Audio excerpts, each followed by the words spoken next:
Mesdames, Messieurs les élus municipaux,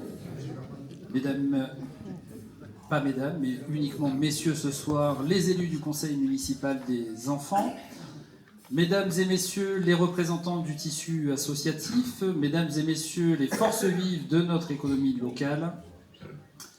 En premier lieu, je tiens à remercier sincèrement les élus et les représentants de l'État qui nous honorent de leur présence ce soir.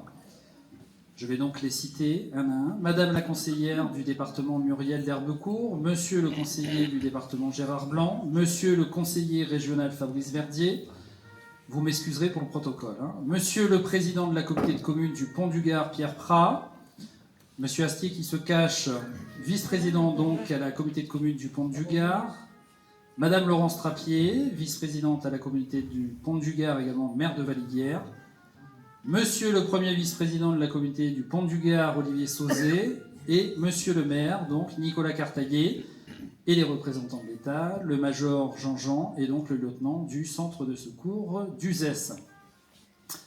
Bien, c'est avec un plaisir sincère que je vous retrouve ce soir, à l'occasion de cette traditionnelle cérémonie des vœux, qui est un moment symbolique et important dans la vie de notre commune, et placé, je l'espère, sous le signe de la proximité, de la convivialité et du partage.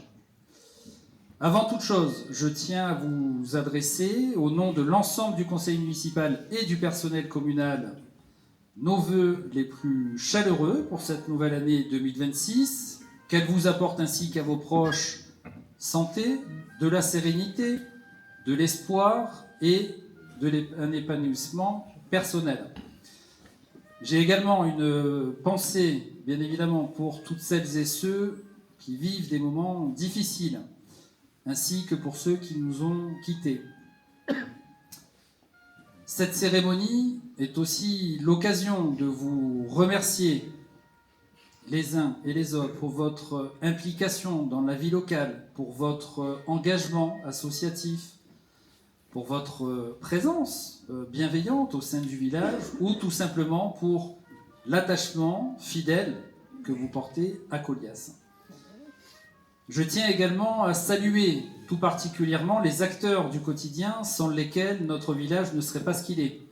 Je citerai en premier lieu les agents communaux, évidemment, mais aussi les enseignants, le personnel scolaire et périscolaire, les bénévoles associatifs, les commerçants, les artisans, les professionnels de santé et toutes celles et ceux qui œuvrent au quotidien au service de l'autre et du bien commun. J'ai également, bien sûr, un mot de reconnaissance pour l'équipe municipale et les agents dont l'implication, la compétence et le savoir-faire sont les piliers indispensables du service rendu aux habitants et au bon fonctionnement de notre administration. D'ailleurs, dans un contexte national et international parfois pesant, la stabilité locale est essentielle. C'est cette stabilité qui permet d'agir avec constance, avec sérieux, de maintenir des services publics de qualité et surtout, je dirais, de préserver durablement notre cadre de vie auquel nous sommes tous attachés. Comme vous le savez, probablement, l'échéance du mois de mars approche. Et donc, par respect pour nos institutions et par esprit républicain, je me dois une stricte neutralité. Ce soir, il ne s'agit donc pas de politique, mais bien de notre village, de ce qui nous rassemble et de ce que nous partageons.